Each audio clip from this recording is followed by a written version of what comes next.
پھر یہ بات کہ جن لوگوں کے دلوں میں زیغ ہے، کجی ہے، وہ اس قرآن سے بھی ان کی ضلالت میں، گمراہی میں اضافہ ہوگا۔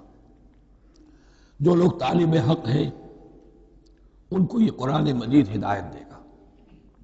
اور کن کو اللہ گمراہ کرتا ہے؟ جو سرکش ہے، جو نمبر ایک اللہ سے جو عہد کر کے دنیا میں آئے تھے اس کی خلاف ورزی کر رہے ہیں اور صلہ رحمی کے بجائے قطع رحمی کرتے ہیں۔ اس کے بعد ایک بہت اہم فلسفیانہ بات آ گئی ہے، اسی کے ضمن میں میں نے اصل میں یہ ساری بات دہرائی ہے۔ میں نے کہا تھا کہ یہ بات واضح ہوگی آگے جا کر سورہ غافر میں۔ پھر ذہن میں لائیے کہ جب یہ صورت نازل ہوئی ہے سورہ غافر نازل ہو چکی تھی، لہذا یہاں اجمالی تذکرہ ہے، وہاں تفصیلی تذکرہ ہے۔ اہل جہنم کا قول نقل ہوا ہے، ربنا امتنا اثنتین واحییتنا اثنتین فاعترفنا بذنوبنا فہل الی خروج من سبیل۔ اے اللہ تو نے 2 مرتبہ ہم پر موت وارد کی، 2 مرتبہ ہمیں زندہ کیا، اب ہم نے اپنے قصور تسلیم کر لیے، تو اب یہاں سے بھی کوئی اور مرحلہ ہے یا نہیں؟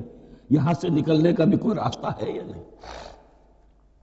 اس سے حقیقت یہ واضح ہوئی، انسان کی تخلیق اول ہوئی عالم ارواح میں، صرف ارواح کی حیثیت سے، اور حدیث میں آتا ہے الارواح جنود مجندہ، لشکروں کی شکل، تمام انسان۔ ان سے عہد لیا گیا الست بربکم قالوا بلی، پھر سلا دیا گیا ارواح کو۔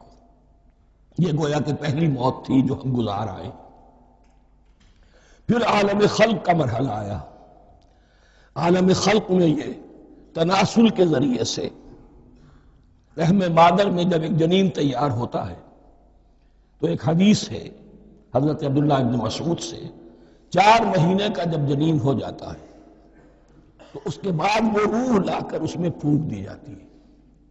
یہ گویا کہ احیاء اولا ہو گیا، پہلی مرتبہ کا زندہ کیا جانا، پہلی موت کی نیند سے جگا دیا گیا۔ اے تازہ واردان بساط ہوائے دل، اب ہم اس دنیا میں اس جسد کے ساتھ زندہ ہوں، اب پھر موت آئے گی، جسد یہی چلا جائے گا جہاں سے آیا تھا، روح جہاں سے آئی تھی وہاں واپس جائے گی۔